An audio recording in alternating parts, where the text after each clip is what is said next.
ખેરગામ ગ્રામ પંચાયત કચેરી ખાતે ગાંધી જયંતિ અંતર્ગત યોજાયેલી ગ્રામ સભામાં લોકોએ આક્રોશ ઠાલવ્યો હતો। ગ્રામ સભા તોફાની બનતા સરપંચ ઝરણા પટેલે સભા બરખાસ્ત કરી ચાલતી પકડી હતી।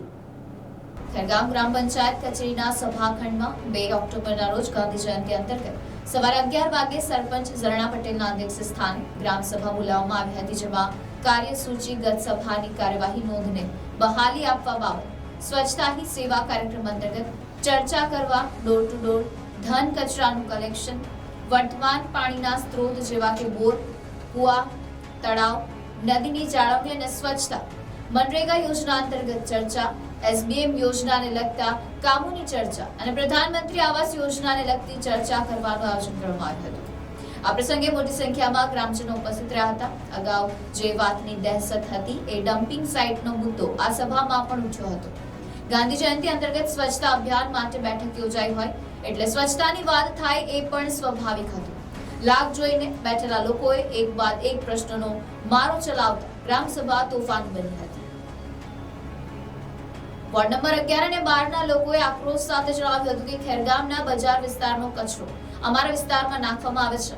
અગાઉ નક્કી કરાયું હતું કે સૂકો અને ભીનો કચરો અલગ કરવામાં આવે, પરંતુ મરેલા ઢોર, મંચુરિયન, ચિકન અને એપીએમસીના સડેલા શાકભાજીનો કચરો અહીં ટ્રેક્ટરો ભરીને ઠાલવી દેવામાં આવે છે। વધુમાં ત્યાં ખાડો ખોદી દેવામાં આવતા ગંદુ પાણી જમા થાય છે અને આવનારા 1-2 વર્ષમાં ભૂગર્ભ જળ ખરાબ થઈ જશે। એક ગ્રામજને આક્રોશ સાથે જણાવ્યું હતું કે ખેરગામની 1148 નંબરના બ્લોકમાં ગોચર જગ્યામાં જે ડમ્પિંગ સાઇટ ઊભી કરવામાં આવી છે એ ગેરકાયદેસર કે કાયદેસર છે એ બાબતે અધિકારીઓ કહે છે કે આ સાઇટ કાયદેસર છે। મારો એમને એક જ સવાલ છે કે તમે સુપ્રીમ કોર્ટની ગાઈડલાઈનથી પણ ઉપર છો, અમારે એમને નિયમ શીખવવા પડે। 2018માં સંકલન સમિતિનો રિપોર્ટ રજૂ કરવામાં આવ્યો હતો, એ નિયમ અમને ટાંકીને સમજાવવામાં આવ્યો હતો। અમે જ્યારે રજૂઆત કરી તો ગ્રામસભા દાદાગીરી કરીને તાત્કાલિક ગ્રામસભા બરખાસ્ત કરી સરપંચ ઝરણા પટેલે ચાલતી પકડતા લોકોમાં ભારે આક્રોશ જોવા મળ્યો હતો। અમારી એક જ માંગ છે કે આ સમસ્યાનું નિરાકરણ આવે। જો આ સમસ્યાનું આગામી દિવસોમાં નિરાકરણ નહીં આવે તો લોકોએ આંદોલનની ચીમકી ઉચ્ચારી છે। જ્યાં કચરો ડમ્પિંગ સાઇટ થાય છે ત્યાં મારું ખેતર છે અને એના લીધે ઘણી સમસ્યાઓ આવે છે, ખેતીને નુકસાન થાય છે। આમ તેમ અમારે જવામાં તકલીફ પડે, આવતા જતા દુર્ગંધ આવે છે। આમ તેમ થોડા કચરાના લીધે થોડા મરેલા પશુઓને આમ તેમ હોય છે, તેના લીધે ઘણી તકલીફ અનુભવું છું। બધી ચર્ચા થઈ પણ કોઈ ખાસ નિર્ણય લેવામાં આવ્યો નથી, પછી ગ્રામ સભા સ્થગિત થઈ ગઈ છે। એ તો થોડો આમ તેમ બોલાચાલી થઈ ગઈ, એટલે અમારી એ જ માંગણી છે કે આ કચરો જે છે તે ત્યાં નાખવાનું બંધ કરવામાં આવે અને અમારે બધાની જે તકલીફ છે તેનું નિરાકરણ લેવામાં આવે। બધાને સ્વાસ્થ્યને અસર પડે છે, લોકો બીમાર પડે છે, બાળકો સ્કૂલે જાય છે તેમની પાછળ કૂતરાઓ દોડે છે, બાળકો એનાથી ભયભીત થઈ જાય છે, ખૂબ ઘણી તકલીફ પડે છે। એમ ગ્રામ પંચાયત દ્વારા જે ડમ્પિંગ સાઇટ જે ઊભી કરવામાં આવેલી છે સર્વે નંબર 1148માં, એ ગ્રામ પંચાયતના જે પ્રતિનિધિ છે અથવા તો જે પ્રશાસનિક અધિકારીઓ છે એમને અમે જ્યારે પૂછીએ કે આ જે તમે કચરો ડમ્પિંગ કરો છો એ કાયદેસર છે કે ગેરકાયદેસર, ત્યારે એ લોકોનો એક જ જવાબ હોય કે કાયદેસર છે। અમારું એ કહેવું છે કે ગૌચરની જમીનના ઉપયોગ માટે જે સરકારશ્રીના જે નિયમો, જે ગાઈડલાઇન્સ છે સર્વોચ્ચ અદાલતના, એ લોકોને પણ એ લોકો માનતા નથી।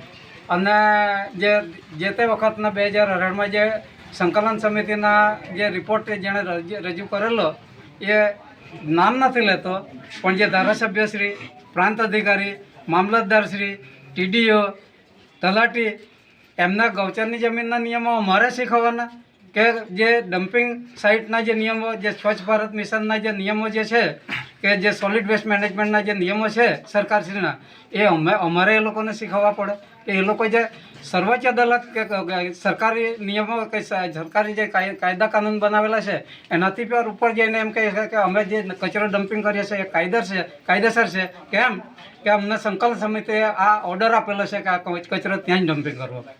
એ બાબતે તો એ લોકો દાદાગીરીથી એ લોકોએ સભા બરખાસ્ત કરી દીધી। અમારી રજૂઆતોને એ સાંભળવા જ નથી માંગતા। પહેલાં તો એ લોકો સાંભળવા જ નહોતા માંગતા, પણ અમે આટલી સંખ્યામાં લોકો આ રજૂઆત કરવા જ્યારે હાજર રહ્યા ત્યારે એ લોકો બળજબરીપૂર્વક એ લોકોએ એવું લાગ્યું કે ભાઈ આ લોકો ભેગા થયા છે ત્યારે થોડું ઘણું સાંભળી લે, પણ જ્યારે લોકોએ એમને સાચી રજૂઆત રજૂ કરી ત્યારે એ લોકો પાસે કોઈ જવાબ ન હતો, એટલે એ લોકોએ એ સભાને તાત્કાલિક બરખાસ્ત કરી દીધી અમને સાંભળ્યા વગર. અમારી માંગ એક જ છે કે અમારો કોઈ બીજો પ્રશ્ન નથી. અમારો એક જ મુદ્દો છે કે આ જે ડમ્પિંગ સાઇટ છે ગેરકાયદેસર છે, સદંતર ગેરકાયદેસર છે, અને એનાથી અમારા વિસ્તારના લોકોને ભયંકર નુકસાન થાય છે દરેક રીતે. એ તાત્કાલિક ધોરણે આ કચરો ડમ્પિંગ કરવાનું બંધ કરવામાં આવે ગ્રામ પંચાયત દ્વારા. વારંવાર આ કચરા બાબતનો અમારો વિરોધ થયો છે. દરેક વખતે સરકારી કર્મચારીઓને અંદર લાવી અને અમને દબાવવામાં જ આવ્યા છે. અત્યારે પણ એ કચરાથી એટલો બધો ત્રાસ છે કે જેના લીધે લોકોએ જમવા માટે પણ મચ્છરદાનીની અંદર બેસીને જમવા પડે આ પરિસ્થિતિ સર્જાયેલી છે, અને રસ્તા પરથી આવવા જવા માટે પણ તકલીફ છે. આજુબાજુના વિસ્તારની અંદર જે ખેતી કરતા લોકો છે એ ખેતી કરતા લોકો માટે પણ બહુ બધી તકલીફો છે. અને અત્યારે કેવું થતું છે કે અત્યારે વ્યક્તિગત બધા પર આક્ષેપ થતા છે કે ભાઈ આ માણસે આ કર્યું, આ માણસે, પણ આવું કંઈ નથી. 2017થી લઈને આ લડત ચાલુ છે, અને અત્યાર સુધીમાં કોઈ પણ સરપંચ રહે કે કોઈ પણ ટીડીઓ કે તાલુકા વિકાસ અધિકારી કોઈએ પણ આ ખેરગામ આદિવાસી વિસ્તાર જે વોર્ડ નંબર 11-12 જે છે એની અંદરના કોઈ પણ આદિવાસી ભાઈઓ લોકોનું સાંભળવામાં આવતું નથી. અને અમારી આ માંગ છે કે અત્યાર સુધીમાં જે કોઈ આ કચરો નાખવાનું ચાલુ છે એને તાત્કાલિક ધોરણે કચરો બંધ થાય. અને અમારી જ્યારે ગ્રામસભા હતી અને ગ્રામસભાની અંદર અમારી જ્યારે રજૂઆત થઈ અને ગ્રામસભાની સર્વસંમતિ અમે એમ કીધું કે આ ઠરાવ કરવામાં આવે કે આ કચરાને તાત્કાલિક ધોરણે બંધ કરવામાં આવે, તો ગ્રામસભા બરખાસ્ત કરી અને સરપંચ આ સભાના બધા જ વ્યક્તિઓ ઉઠી ગયા છે. તો અમારી એવી માંગ છે કે આની કાયદેસરની કાર્યવાહી પણ થાય, અને આવનાર સમયમાં જો આવી રીતના ન થશે તો અમે ગાંધી માર્ગે આંદોલન પણ કરીશું. કચરો નાખવામાં આવે છે અમારો 11-12નો વોર્ડ જે લાગે છે એની જગ્યા પર ખેરગામ બજાર જે સિટી વિસ્તારનો જે કચરો છે એ નાખવામાં આવે, અને એની અંદર પણ કચરો એવો નાખવામાં આવે કે પહેલાંથી જે નક્કી કરવામાં આવેલું છે કે સૂકો અને લીલો કચરો અલગ નાખવામાં આવે, પણ એવું કંઈ નથી થતું. ત્યાં સૂકો કચરો લીલો તો સાથે આવે જ છે, મરેલા ઢોર પણ નાખી દેવામાં આવે છે, ઉપરથી જે ચિકનો બનાવવામાં આવે છે, મંચુરિયનનો કચરો છે, સાથે APMC માર્કેટ જે આવેલી માર્કેટના કોરા જે શાકભાજી બગડેલી છે, કોરા છે, ગલકા છે, તુરિયા ગલકા, દરેક વસ્તુ જે બગાડો છે એ બગાડો પણ મોટા આખા ટ્રેક્ટરો ભરીને એ કચરાને ત્યાં ખાલવવામાં આવે છે. અને એના લીધે એટલી બધી દુર્ગંધ ફેલાય છે અને માખી એટલી બધી આવી ગઈ છે કે દરેક લોકોને જમવા માટે પણ તકલીફ પડે આ પરિસ્થિતિ સર્જાયેલી છે.